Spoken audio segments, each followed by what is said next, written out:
The purpose of this lab was to determine the mass of a black hole by analyzing the motion of a star and its net force. Given a CSV file containing the position of the star along its orbit, and also the star's mass, a delta t, and the position of the black hole, we can modify a VPython program to run through the data and produce a net force in the star. With the net force, the gravitational force equation can be used to determine the mass of the black hole. In this lab, the mass was found to be 5.12 times 10 to the 31 kilograms. We need to keep in mind that, even though we are given a CSV file of data, this lab is still based on fundamental principles and using those principles to determine a secret of the universe. By programming VPython to step through the CSV file, we are able to quickly calculate the change in momentum. Given 3 position points, we are able to calculate 2 corresponding velocities, thereby producing 1 change in velocity and 1 change in momentum. Doing this by hand would take a long time, so the computer does this work for us. Using the data from the CSV file to calculate momentum as mentioned before, we are then able to use that data to make certain assumptions about the net force of the black hole onto the star. For delta t very small, dp dt is equal to the change in momentum over change in time. dp dt is able to be split into 2 parts, the parallel component and the perpendicular component. The parallel component is responsible for the speeding up or slowing down of an object, while the perpendicular component is responsible for the curviness of the motion of the object, or its change in direction. dp dt is also equal to the net force, which can be divided into its parallel and perpendicular components as well. All of these were calculated in the VPython program. The gravitational force on the star by the black hole is able to be calculated with the given equation. Since we are given the mass of the star, positions along the star's orbit to compare to the position of the black hole, and the universal gravitational constant, we can then calculate the black hole's mass. Walking through the code, we see that the mass of the star and delta t is input in the initializations, along with its starting time t equals 0. The program is able to step through the CSV file in a series of iterations to calculate the change in position vectors and therefore calculate the change in velocity along the orbit. The initial and final velocities can be calculated from indexing through the velocities we just calculated in the steps above.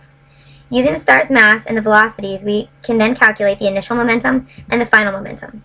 All of this is used to create the variables delta v, or the change in velocity, and delta p, or the change in momentum. With all of these calculations, we are able to start the process of calculating for the net force on the star.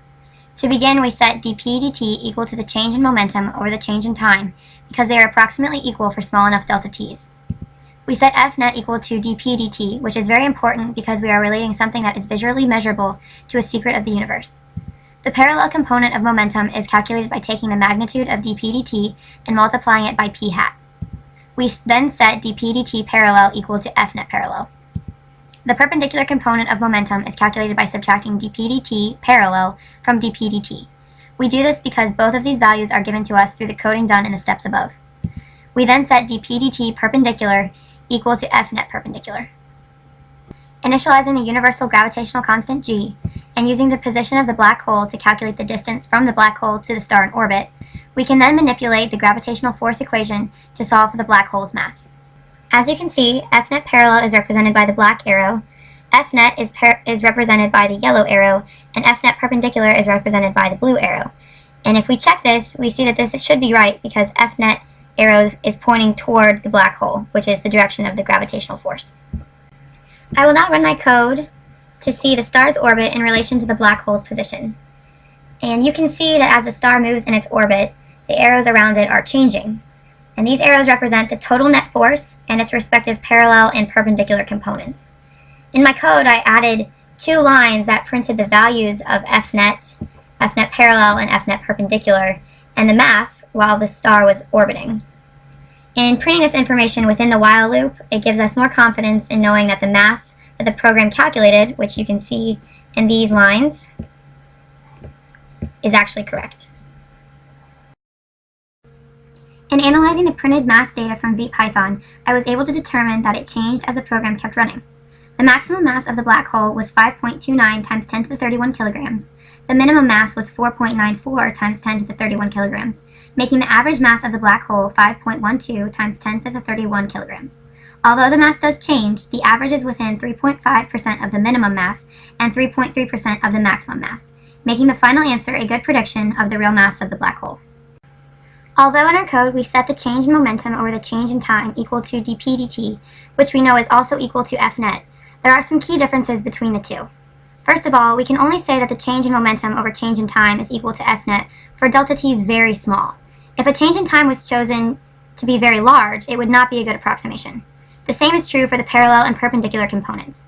In addition, the change in momentum over the change in time is able to be physically measured with data like mass, velocity, and time. The net force is not a measurable quantity and has to be solved for by using special equations as seen in this lab.